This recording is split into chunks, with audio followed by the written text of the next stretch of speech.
What's the most impressive parenting approach you've ever seen?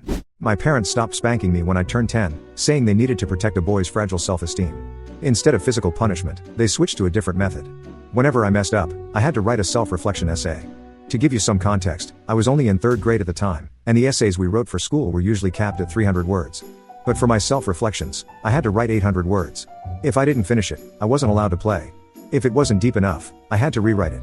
What really baffled me was that after I turned in my essay, my dad would sit down with me, go over the spelling mistakes, and have long, thoughtful conversations about it. He'd say things like, "Why didn't you phrase it like this? If you wrote it this way, it would look like an honest mistake, and we might be more understanding." Or, "You didn't add enough emotion here. How can we forgive you if you're not pulling at our heartstrings? You need to show more inner conflict, more reluctance, something to really convince us." It felt like they were coaxing a confession out of me, luring me into giving them exactly what they wanted. At the time, I was a bit of a wild child. I had a loyal group of friends who practically worshipped me, and after school, I'd always have 2 bodyguards waiting outside my house. It was embarrassing to have my crew see me stuck inside, sweating over another self-reflection. So whenever my dad pointed out flaws in my essays and made me rewrite them, I learned quickly. I made sure to do better next time so I could escape faster. By 4th grade, something strange happened. My language arts teacher noticed that I was pretty talented at writing essays. Even though I struggled with basic stuff like phonics and often mispronounced words, I could craft an essay like a pro. My teacher recommended me for a regional writing competition, and that's when it became clear I was born for this.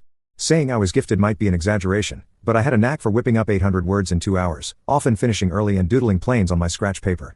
My essays were full of dramatic inner conflict. I could turn a simple story about closing a window into a gripping tale of emotional struggle, where I battled with myself multiple times before letting out a deep sigh of relief as I finally reached for the latch. By the end of elementary school, I'd competed in 3 state-level essay contests, winning first prize twice and second prize once. Despite my grades being all over the place, my essay skills made me a bit of a school legend. In middle school, my self-reflections ballooned to 3,000 words, and I was already publishing short stories in local newspapers, granted, only in small-town papers.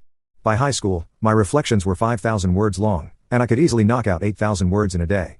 I even started having written discussions with my dad about philosophical topics like the meaning of education. Once I got to college, nobody forced me to write self-reflections anymore.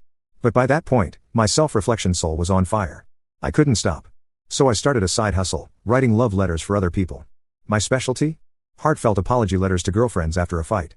My letters were crafted to be both deep and accessible, guaranteed to make the recipient feel like the person writing it was ready to renounce their entire soul, begging for redemption and rebirth.